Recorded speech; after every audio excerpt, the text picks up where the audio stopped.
Hello. Welcome to the grown-up session of storytelling for the Mole Valley Arts Festival 2021, the eLive digital portion.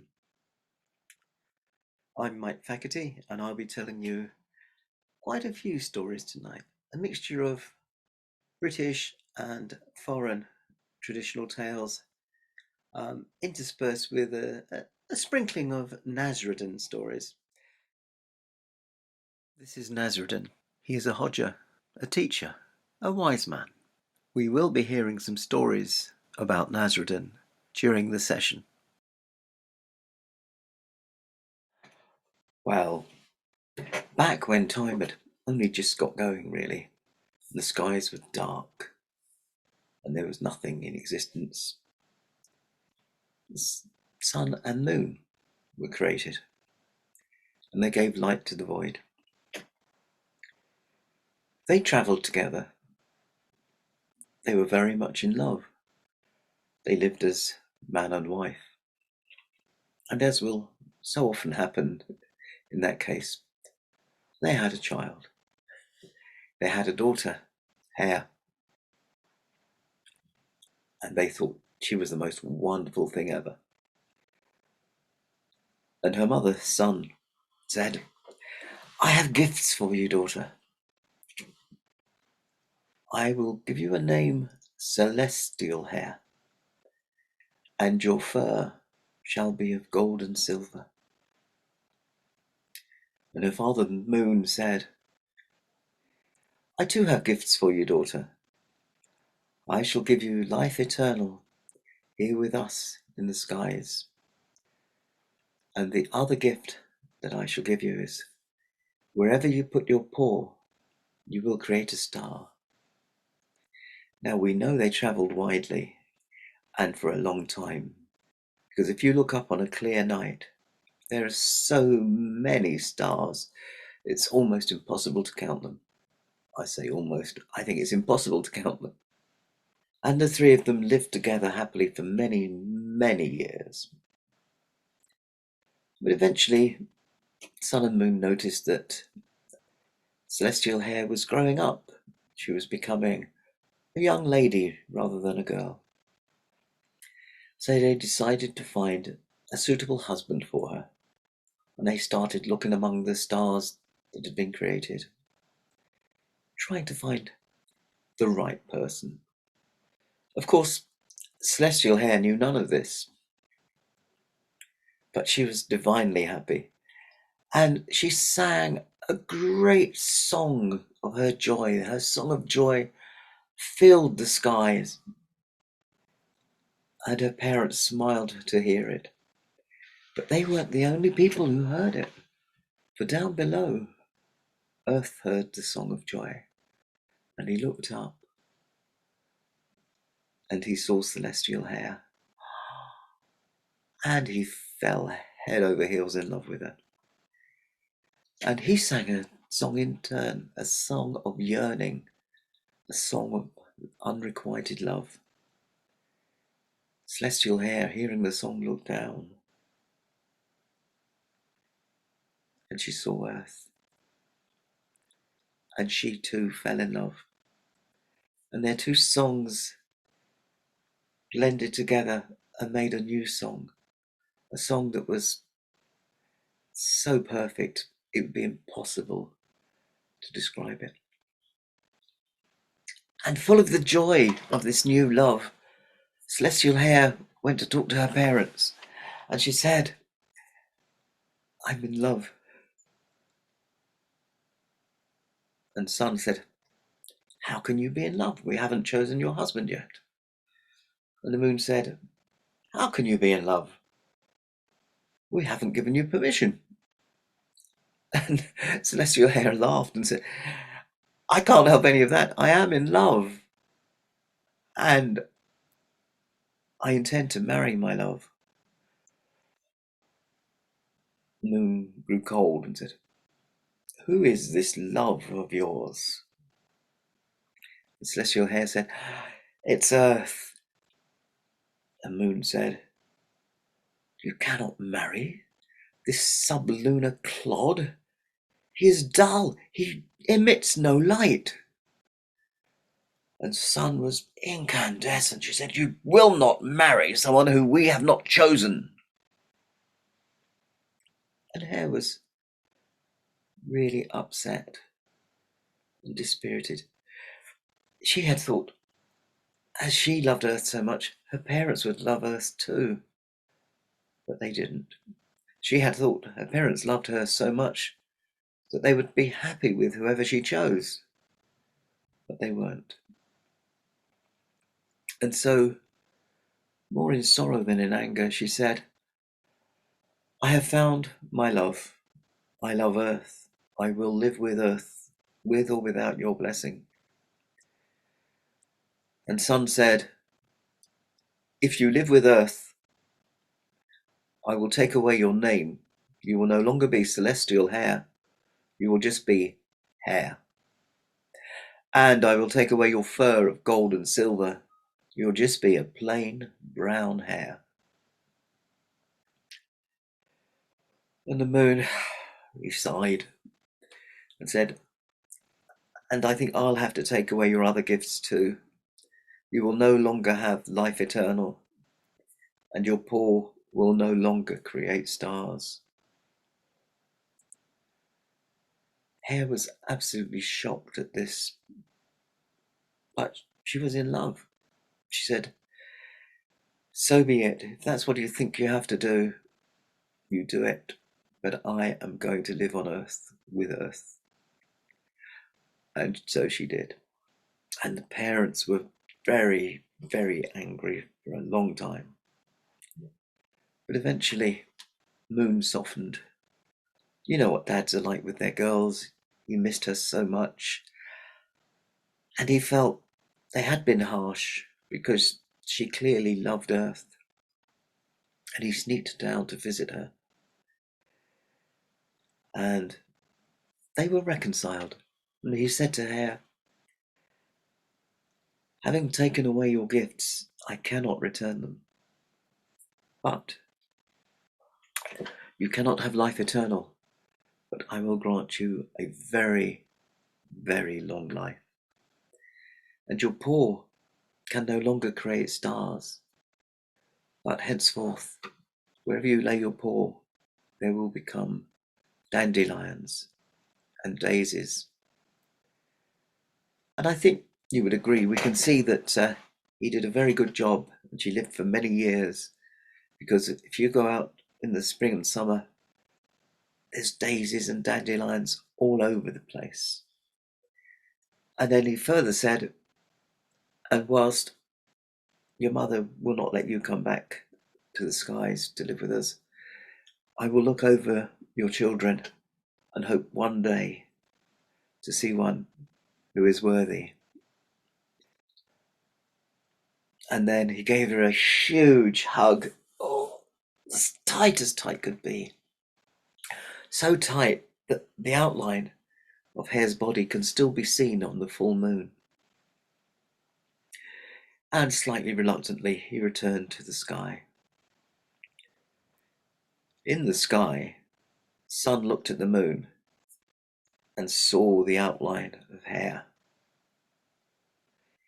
If she was angry with Hare, she was even angrier with Moon, and she flew at him in a rage, and he fled. And that is why you have sun in the sky and you have moon in the sky, but you never have them together. To this day, they still travel apart. Can't do that very well. And that's why we have day and night. No Hare has yet been chosen to return to the sky. I'm not sure if Moon just got too scared or if none has been worthy. And that's the end of that story.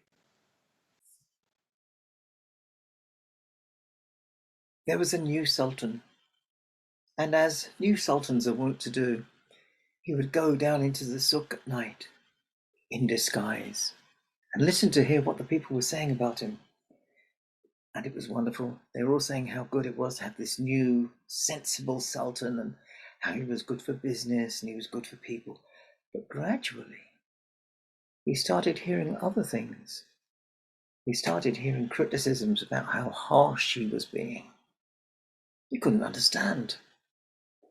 So he called one of his servants in the palace, Hassan, and said, "Find out for me what is going on and why I'm suddenly unpopular." So Hassan asked around, and he came back and he said to the Sultan, "Sire, it transpires that your senior judge is making up new laws and imposing fines on people and claiming that it's all in your name, that you have made up the new laws." The Sultan was not very happy. He was livid. He sent for the judge and said, "What do you think you're doing?" And the judge said, "I was just making a little bit of extra money. I can share it with you." And the Sultan was not appeased. So he had the judge's head cut off because it was the fair thing to do, and confiscated all his money.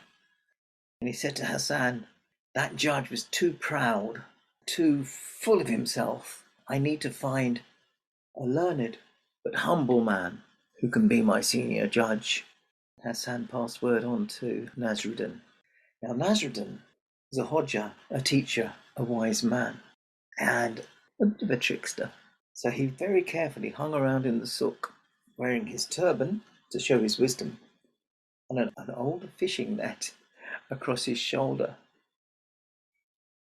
One day, the new Sultan, well, not quite so new anymore, Sultan came in the souk and saw him and said, "Hodja," you recognize the turban, "Hodja, why, oh why do you have a fishing net on your shoulder?" And Nasreddin said, "It's very simple. I am now a respected teacher and a wise man, a Hodja, but in my youth I was a fisherman, and I wear the net so that I will never forget my humble origins, and I will always be fair-minded to people who are just starting out and need some help." This is exactly what the Sultan was looking for. So the next day, back at his palace, all in his proper Sultan outfit rather than in disguise, he sent for Nasreddin. As they were walking into the palace, Nasreddin was still wearing the fishing net. And Hassan said, "I don't know what you've done. He wants to see you. You're not in trouble, are you?" Nasreddin smiled and said, "I don't think so. I think it'll be fine." And he went in, and the new Sultan, not so new anymore, said, "Man, I want you to be my chief judge. What say you?" Nasreddin said, I don't know, sire, if I'm worthy, but I'll try." And so Nasreddin was appointed chief judge. And a couple of weeks later, Hassan went into the court to see Nasreddin sitting in judgment. And he noticed Nasreddin was wearing his turban, but no fishing net. And Hassan said to him, "Nasreddin, why have you stopped wearing your fishing net?" And Nasreddin said, "Once you've landed the fish, you don't need the net anymore."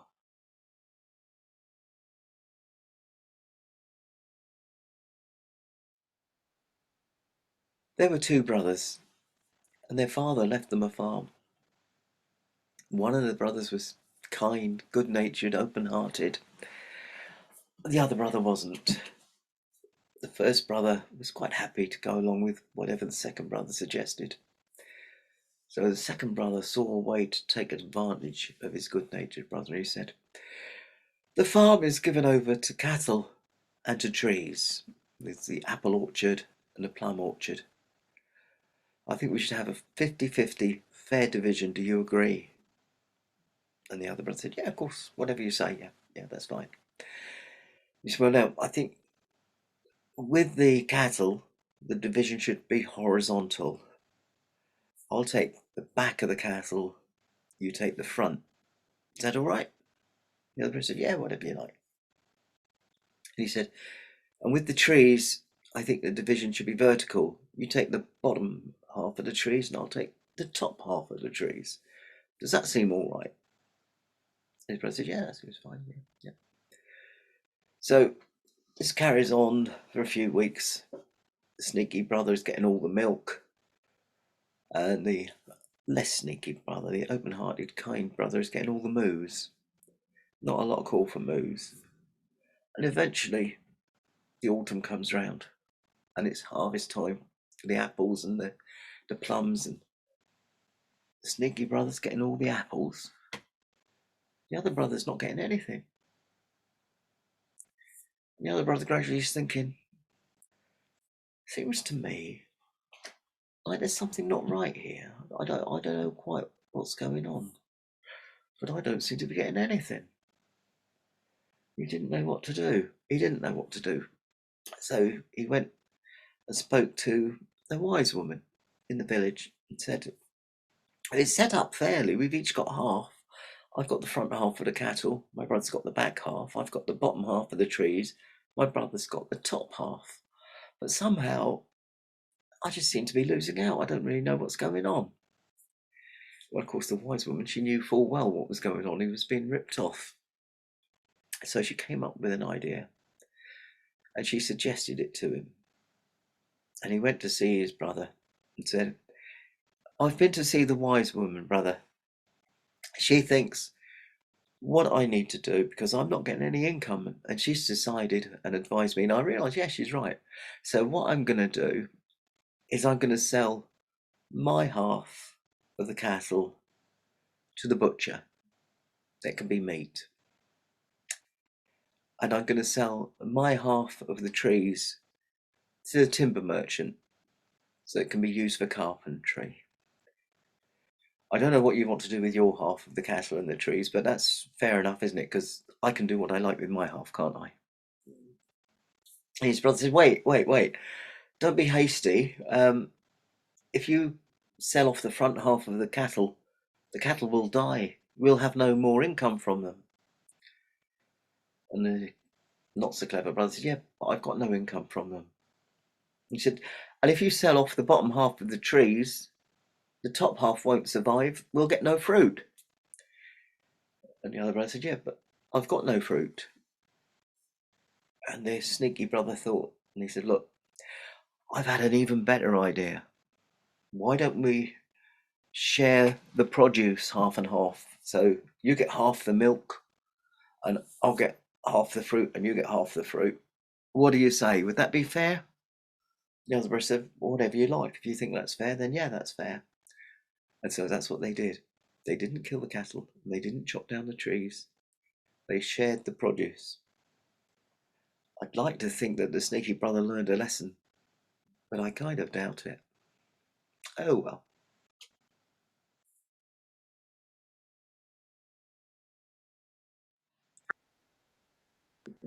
Okay, that story's reminded me of the story of the wolf and the mouse. Once upon a time, Mouse had a bit of land, and he grew crops on it. Why wouldn't you?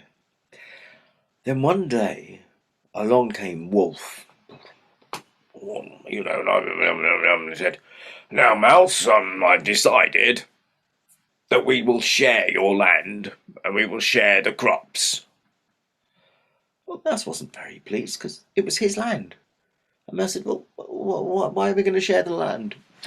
I thought I told you. I've decided. All right? Right.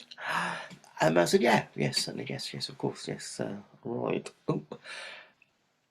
So Mouse said, well, perhaps what we could do this year is I'll plant the land and I'll have what's below the ground and you can have what's above the ground. How does that seem?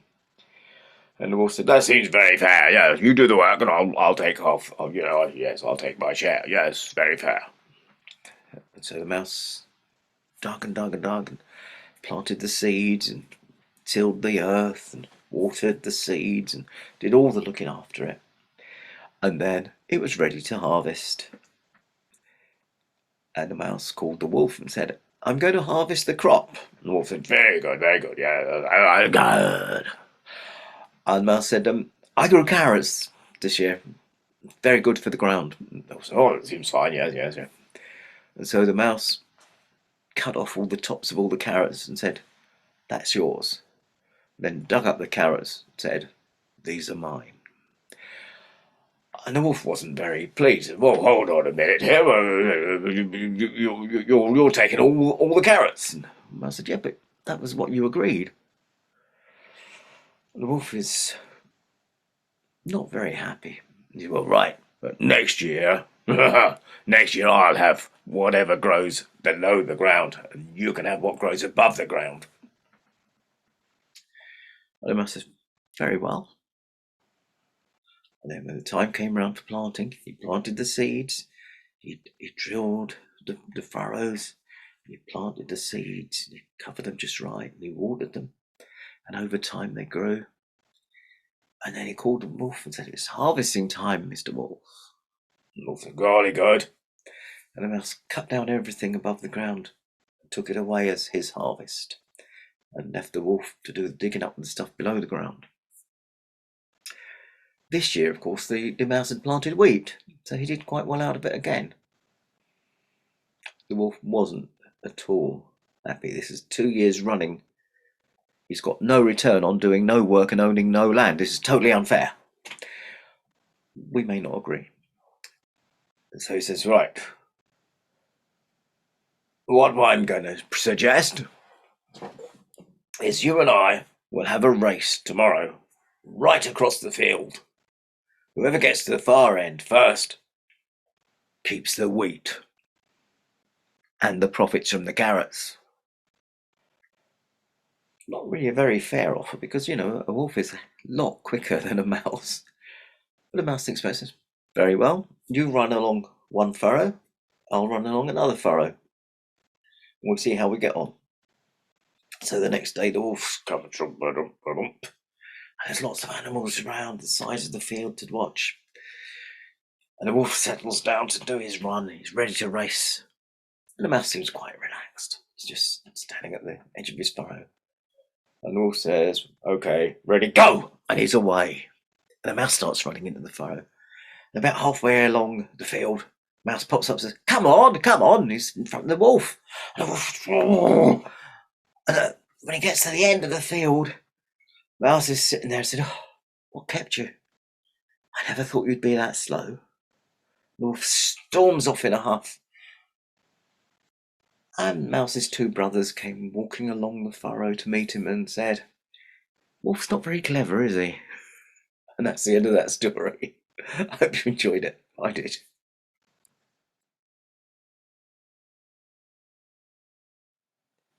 After their time in the market, Nasreddin said to Hassan, come, Hassan, with my earnings, I will treat you to a glass of wine. Hassan readily agreed. When they got there, Nasreddin said to Hassan, I have no money with me. Can you lend me a few coins so I can buy us both the wine? And Hassan said, but you've got that great sack full of coins. You showed me it earlier. And Nasreddin said, the fallibility of human memory. That wasn't today. That was another day. Pray lend me the money and I will buy you a glass of wine. So Hassan went along with it and lent Nasreddin the money to treat them both to wine, even though in his own mind he was convinced Nasreddin had money in his pockets. But what could he do?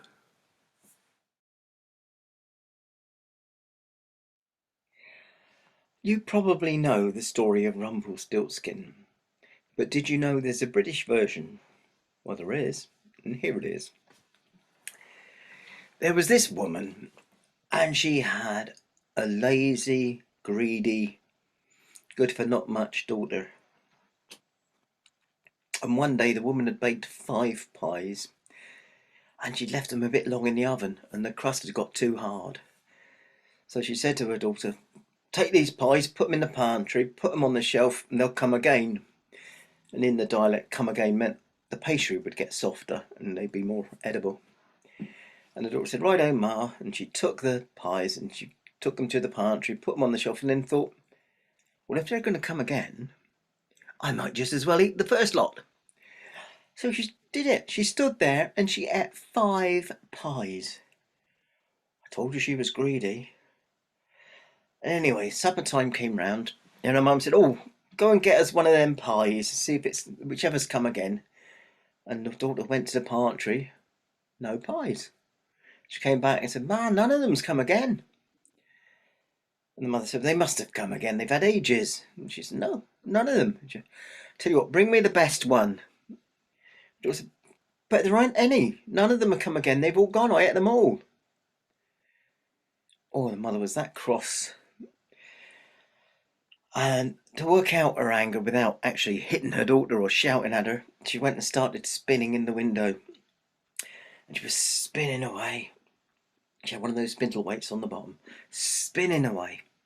And as she was spinning, she goes, "My daughter has ate 5 pies. 5 pies today. My daughter has ate 5 pies."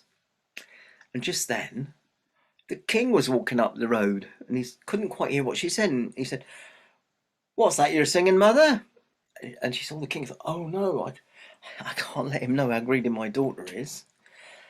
And she said, "I was just singing. My daughter has spun 5 skeins. My daughter has spun 5 skeins." And he said, "Oh gosh, I've never known anyone could spin so much as that."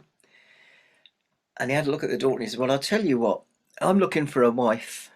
Now, if your daughter can spin 5 skeins, that'd be wonderful. But what I'll do, I've had a think, what I'll do is your daughter can come and be my wife and live with me. And for the next 11 months, she can have the finest food she wants. She can have all the fancy gowns she wants and all the fancy company she wants. But then for the last month of the year, she's got to spin me 5 skeins a day of flax. What say you?" And the mum says, "Yeah, we'll do that. Yeah, that sounds like a good idea. That's wonderful." Because you thought, what a good marriage. But then, well, maybe. Anyway, for 11 months of the year, this daughter's having a wonderful life. She's eating fine food, drinking fine wine, singing wonderful songs with all her fancy friends at parties and things, and dressed in the finest of gowns. But then eventually, it's the last night of the 11 months, and the next day, she's going to have to spin 5 skeins of flax. And her husband, the king, says, "Right then, my lovely, from tomorrow, it's 5 skeins a day for the month, or I'll have to chop your head off for marrying me under false pretenses. That would be treason." And he laughed, because he knew full well it wouldn't be a problem, because she could do 5 skeins a day easy. Except we know better, don't we? However, so the next day she was shut in a room in the tower with her breakfast and enough flax that she could spin 5 skeins. She couldn't spin at all, never mind 5 skeins. What was she to do? She was sitting there in despair, and there was a little chap at the window. And she looked across, and she opened the window, and there was this little black imp with a long tail. And he says, What's your problem? Why are you so upset?" She said, "It doesn't matter, you won't be able to help me." And he says, "Well, just tell me what's wrong. I might be able to help." She said, "Oh, you won't, but I've got to spin 5 skeins a day of flax." "Well, who could do that?" And he said, "I could. I can do that easy." And she said, "Oh, would you help me out? Would you help me do that?" He said, "Yeah, but there's a price to pay." And she said, "All right, what's the price?" And she said, "Well," he said, "Well, I'll give you 3 guesses a night at my name. If you can guess it within the month, that'll be price enough. If you can't, you'll have to come with me and be my wife." And she thought about it. And she thought, well, the alternative is I'll get my head cut off tonight. So she said, "Right, it's a deal." And so he said, "Well, give me all your stuff, all your flax." He took it away. And she sat in the tower doing nothing all day. And then there was a chap at the window again. And she opened it. It was the evening. And there he was, the little imp. And he'd got his 5 skeins of spun flax. He said, "There you go." He said, "Right, you've got your 3 guesses." So she thought, and she said, "Is your name Bill?" He said, "No, no." She said, "Is it James?" She said, "No, no, no, no." She said, "Is it Arthur?" He said, "Nope." And away he went. And the next morning she was shut in the tower again with enough flax to make the 5 skeins. And there was the chap at the window, and there he was, the little imp. He said, "Give me your flax." And he took it away. And that evening he came back with 5 skeins of the spun flax. And he said, right, you got your 3 guesses. And so she had 3 guesses. They were all wrong. And this went on for the first 30 days of the month. 3 guesses a night, all wrong. But after she'd guessed on the 30th day, her husband, the king, came along and said, oh, there's the 5 skeins. Thank you, my lovely. Now, what I was thinking is, you're almost done. Let's have supper together tonight. He brought up another seat and he sat and had supper with her up in the tower room. And he started laughing. He said, funniest thing. And she said, oh, what's that? What's that, my dear? Funniest thing. He said, I was out riding. He said, and I heard this weird noise. He said, I got off my horse and I crept across, and there in a little dell was a little black fella with a tail, and he was swinging around and he was singing, Nimini, nimini, not. My name is Tom Tit-Tot. Nimini, nimini, not. That's the funniest thing. And he was just dancing away. And as he was dancing, he was spinning flax. And she smiled and she felt such relief. Whew. The next morning, there was the little black thing, Tom Tit-Tot. And he took away the flax and he brought it back that evening. He said, right, he said, you got 3 guesses and then you're mine. And she said, well, I've been thinking, is your name Solomon? He said, nope. And she said, all right. Could it be Zebediah? He says, nope. Come on then. And she burst out laughing. He looked a bit surprised. And she said, nimini, nimini, not. Your name is Tom Tit-Tot. The rage in him. And he just flew away. And the king came and he collected the 5 skeins. He said, that's wonderful, my darling. He said, now, another 11 months, do what you want, live how you like, and then in the 12th month, same again, yeah, or lose your head. Because he knew she wouldn't lose her head because she was a wonderful spinner. So for the next 11 months, she was having a wonderful time. She was eating all the finest food, wearing these wonderful gowns and fancy jewels and wonderful parties, wonderful drinks, wine and stuff. And suddenly, it was almost the end of the 11th month. And she's worrying again. She's thinking, oh God, what am I going to do? What am I going to do? Because there's no Tom Tit-Tot to help me this time. And she was just sitting there in the back of the garden, crying. And an old woman looked over the garden wall and said, why are you crying? He goes, it doesn't matter. She said, well, why are you crying? I'll see if I can help. She said, no one can help. And the old woman said, tell me why you're crying. And she said, look, and explained the whole situation. The old woman thought for a minute and said, I've got an idea. I can help you. I'll save your head. And the girl said, well, how can you do that? And what's the price? Because she knew from Tom Tit-Tot. The woman said, well, you leave it to me how I do it, but my price will be, you give me one of your finest gowns. So the girl went away and she got her finest gown.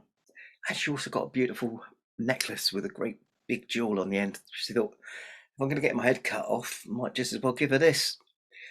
And she took them through to the old woman and gave them to her. And the old woman said, right, tonight you throw a party, you invite all your friends to come along in their best fancy gigs. So that's what she did. She said to the king, I'd like to have a big party tonight before I start going and doing all the spinning. He said, that's a good idea, my love. So all her friends came along and they were all sitting down having a great feast. And after the feast, they were dancing, tra la la la la la la. And then they started playing Blind Man's Buff. And the old woman turned up at the door, but she was wearing this fancy gown and the jewel, and she had her hair tied up with a kerchief, and she looked like a queen. And she came in, and the king said, who's this? And the girl said, oh, it's a friend of mine. And she walked along between all the people, saying hello, hello, hello. But what she'd done was she had some axle grease in her pocket. She just kept every now and then getting a little bit on her hand and touching people's clothes with it. And people started saying, hey, what's happened here? I've got grease on my best dress. I've got grease on my suit.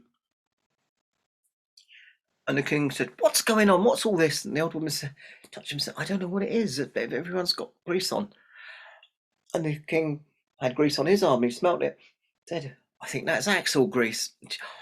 The old woman said, "Oh no, I know what it is." And he said, "What is it then?" And she said, "Well, the thing is, I spin four spindles of flax a day.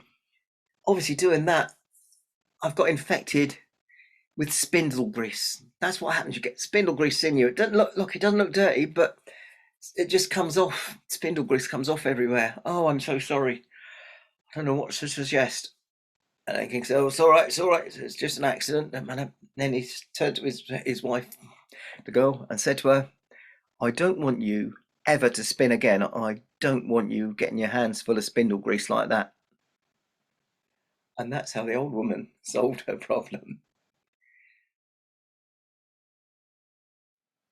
As Nasreddin and Hassan were staggering home, having enjoyed that glass of wine, all five, Nasreddin said, "Oh, I know a shortcut," and led them down a dark alley. Suddenly, ahead of them in the dark alley, loomed two great big men. One of them said, "Can you spare a few pence for a couple of orphans?" Nasreddin suddenly remembered a better way home. "Hassan, let's go back." Then, at the beginning of the alley, there appeared two more great thuggish brutes, and one of them said, "Could you spare a few pennies for 4 orphans?" They were trapped.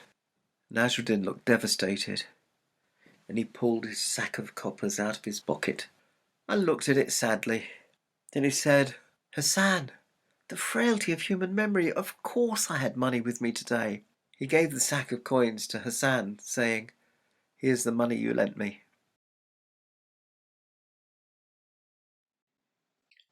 A long time ago, in feudal Japan, there was an old couple, and they were the kindest, gentlest people you could imagine, and they were very much in love. Their one sadness in life was that they had no children, but they had a very dear dog, and they lavished their affection on him. Their dog was called Shiro. It was a little white Japanese dog. And one day, the man of the couple was out in the field, and he was digging. Then Shiro came out and started scratching at the soil. The old man said, "Step aside, Shiro, I'll dig it up for you," thinking it must be a bone or something. And he dug in, and there was a chest. And he rattled the chest. There was a metallic sound. He opened the lid. It was a chest full of silver coins. The old man rushed home to his wife and said, "I found this chest of coins. I'm not sure what to do." And the wife said, "Well, it was on our land. You found it. It's our money." Then she said, "But we don't need all that money, do we?" And so they worked it out, and there were a couple of 100 coins there, and they kept 10 of them, and they gave the rest away to the neighbors and other villagers.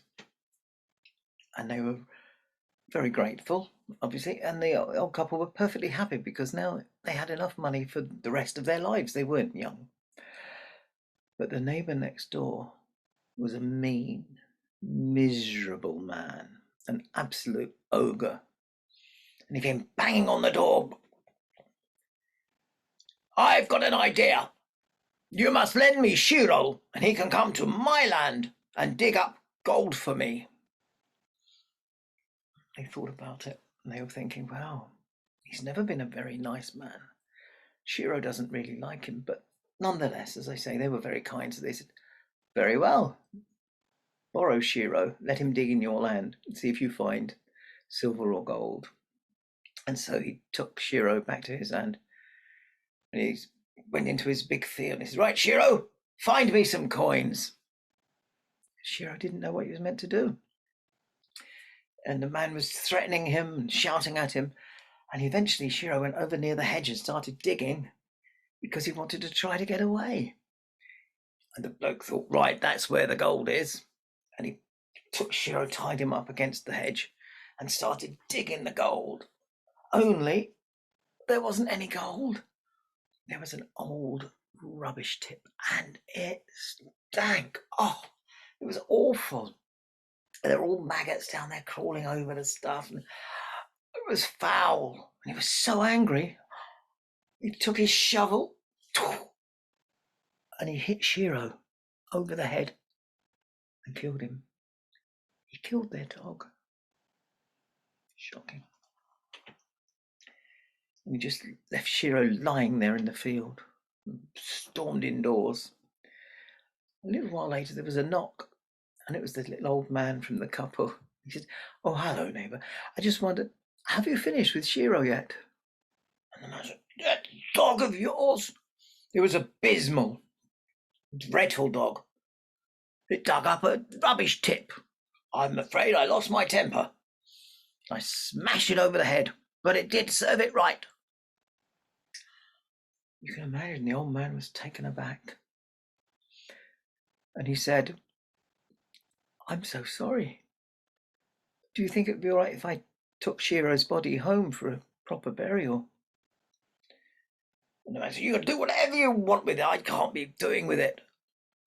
So the old man, he went out and he reverentially picked Shiro's body up and carried him home and explained to his wife what had happened. You can imagine they were devastated. But they took the body of Shiro out and they dug a little patch of grass, dug through it, opened it up, and buried him in this little grave. And they were very, very sad. But when they got up the next morning, at the edge of the grave, there was a tree growing. It was growing and growing. And by the end of the day, there was a full-grown cherry tree in blossom. Even though this was autumn, it was in blossom. And when they got up the next morning, it was laden with cherries. And they picked cherries all day. And they kept some for themselves and shared the rest with the neighbours. Even the mean man. Told you they were kind. But the next morning, the old lady came down and she said, "Husband, I had the strangest dream last night. Shiro came to me and said we should honour him by cutting down the cherry tree and making a pestle and mortar from it." So they cut down the cherry tree and they made a mortar. I'm struggling with the screen. And a pestle. And she said, and he said we were to grind up rice to make rice cakes in his honour. So they put some rice in it and they started grinding. And as they were grinding, there was more and more and more and more rice. More rice than you can imagine. And they started making rice cakes, and they made rice cakes to feed the whole village. And that's what they did. They fed the whole village rice cakes in honour of Shiro. Of course, the man next door, he wanted that sort of thing too. So he came banging on the door. Said, "You must lend me your pestle and your mortar because I'm going to make rice cakes. I feel sorry for what I've done and I want to honour Shiro too."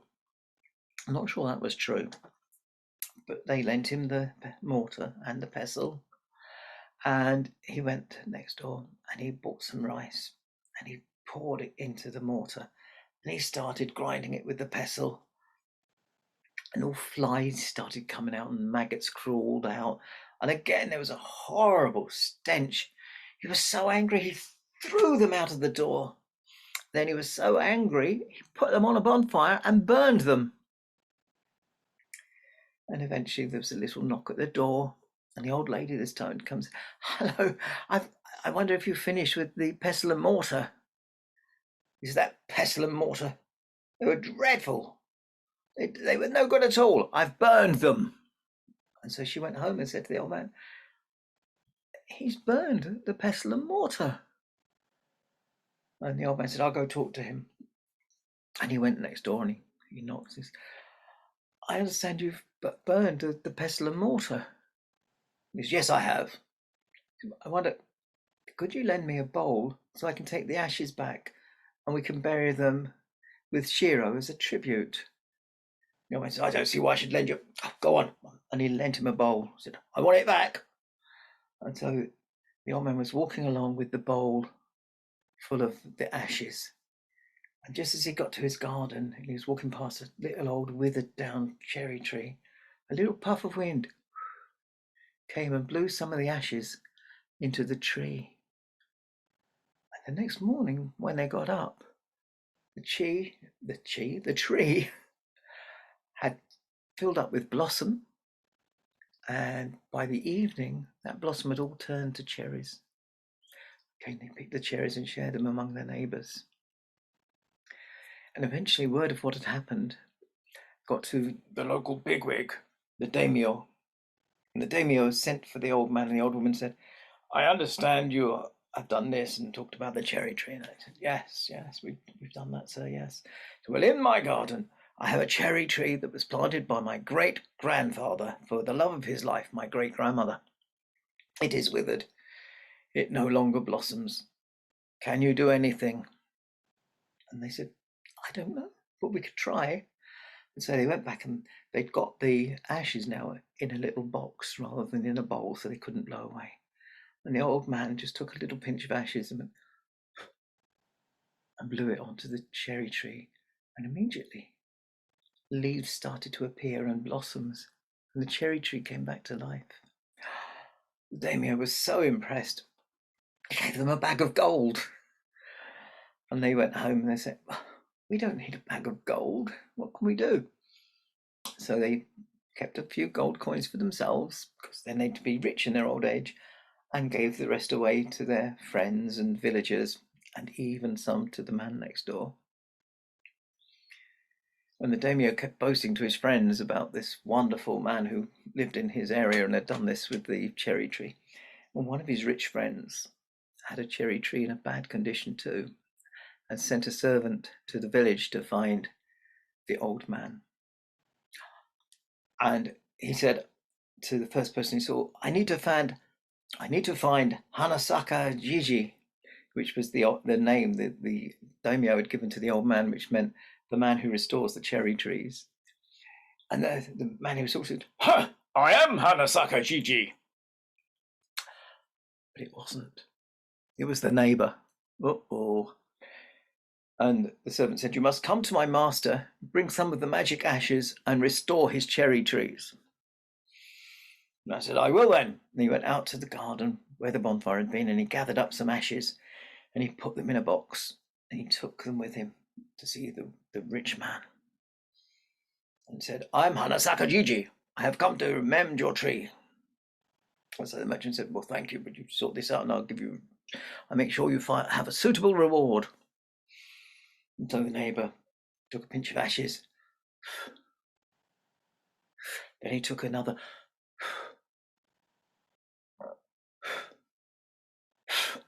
He was getting desperate. Nothing was happening. Then he threw the box of ashes at the tree. Nothing happened with the tree.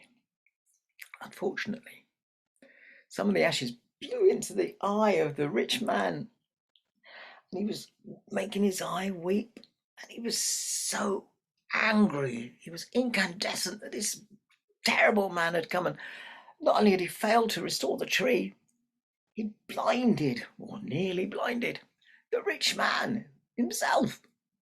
And he clapped him in irons, and he dragged him off to the daimyo. He said to the daimyo, you told me this fellow did all this wonderful stuff with your tree. Look at him, he's done nothing for my tree, he's nearly blinded me. And the daimyo looked at the neighbor and said, this is not the Hanasaka Jiji. This is a fraud, an imposter.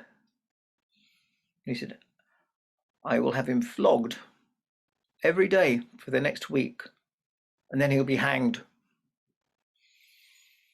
And the rich man was appeased. He thought that was a fair enough punishment. And so he went off.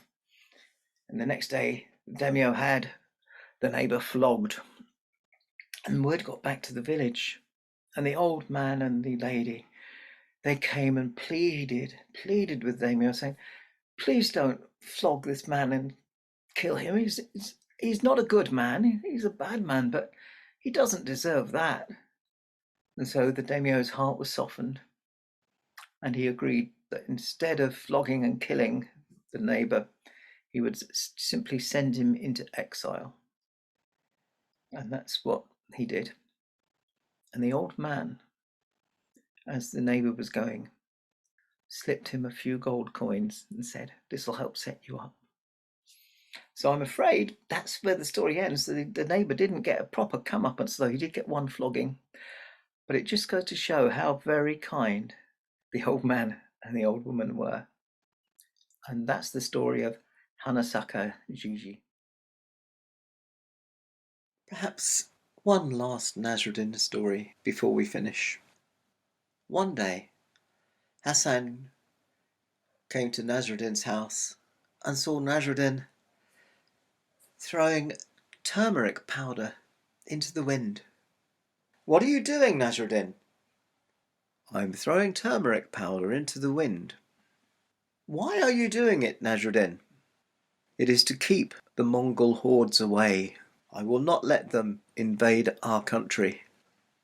"But Nasreddin, there are no Mongol hordes hereabout, none at all." "Yes, turmeric is very effective."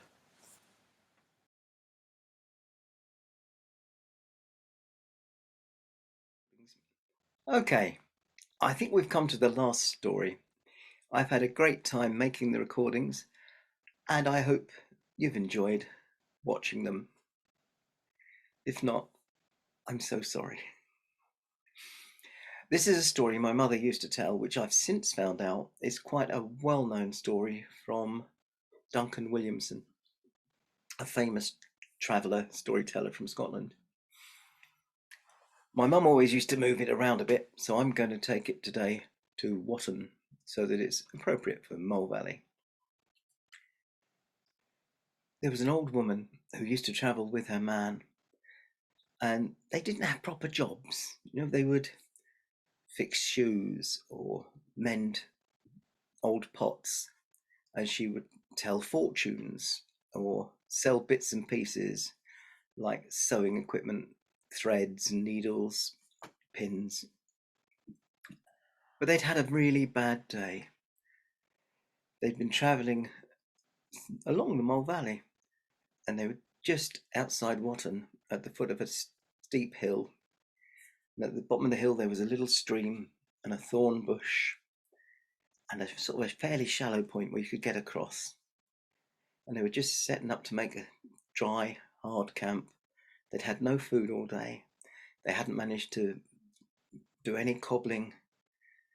She hadn't managed to sell anything or tell a fortune. And just they were trying to settle down to a really hard, cold, hungry night's sleep. She saw lights up the hill through the trees. And she shook her man and said, "Look, there's lights on. I shall go up and see what I can sell, see what I can do to get some food." He said, "There's no lights there. There's no house hereabouts." He said, "Well, look, there's the lights." He said, No, that's just the full moon through the trees." And she said, "No, I can see lights." And she wouldn't listen to him. So she got up a little basket and she popped in some bits and bobs, some threads, a card so she could do fortunes, some needles, some little bits of fabric, some laces. And over the stream she went, and up the hill she trotted. And she went up, and she was right. There was this lovely, great, big, like country manor house. And well, being that kind of woman, she knew her place. So round the back of the house she went and knock, knock, knock on the kitchen door. And a little scullery maid opened the door, looking quite frightened, and said, "Yes, how can I help?" And the old woman said, "I've just come to see if I can get some food for me and my man. We camped down the bottom of the hill and I can tell fortunes. I've got some bits and pieces to sell." And she said, "Wait there a minute." And she shut the door on her. But that was to be expected, really. And a minute or so later, the door opened again.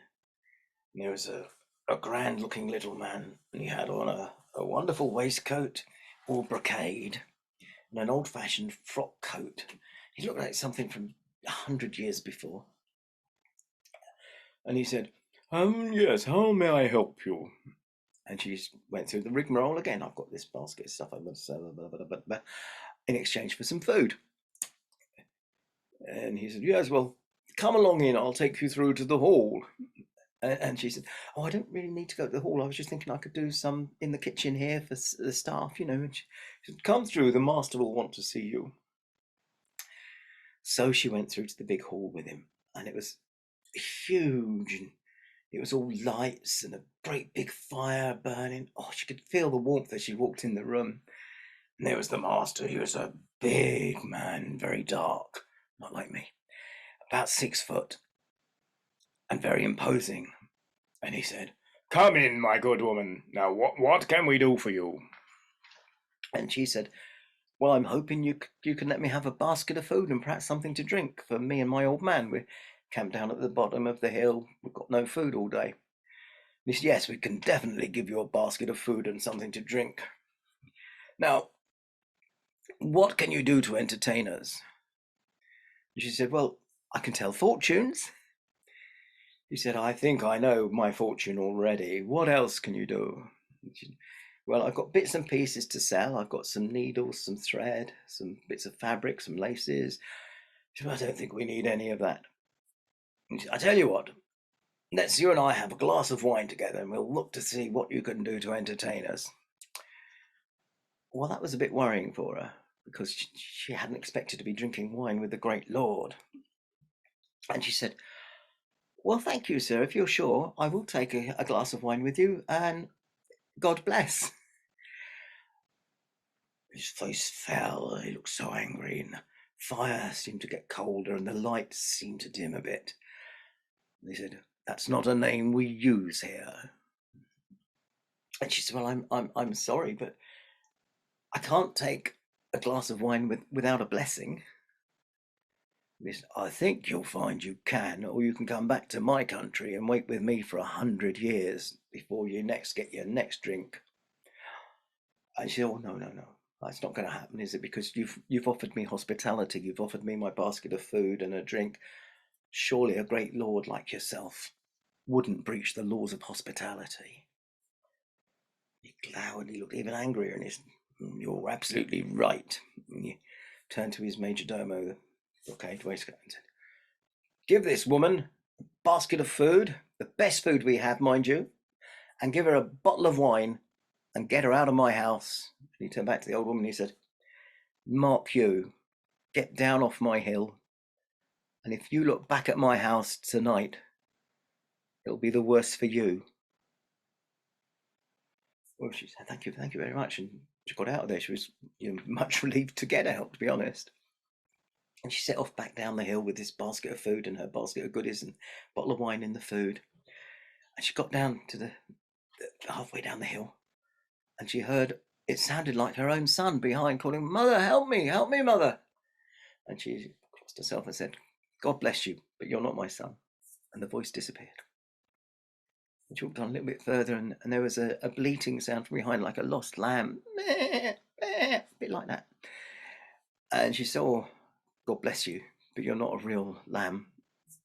And the bleating sound disappeared. And then as she carried on down the hill, she was getting near the bottom, and suddenly she saw a great black bull running up the hill at her. And she quickly went, bless you, you're not a real bull. And it was gone. She got all the way down the bottom of the hill. She reached the stream. Just as she was about to cross the stream, her shawl caught on a thorn in the thorn bush. And she put down the 2 baskets and she turned around to undo it. In the morning, her old man woke up, no wife. He went looking for her, no wifey. He crossed the stream. He saw her basket of goodies and a basket with food and a bottle of wine. That's good. She's had a success. He started up the hill looking for her. Couldn't find her anywhere. He got to the top of the hill. There was the old ruin and the trees. Oh, that was weird. Where's my wife gone?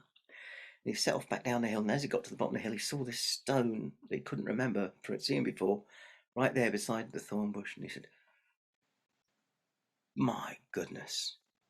If that wasn't a stone, if that was a human being, I'd swear that was my wife. It's the spit of her. And his wife was never seen again alive.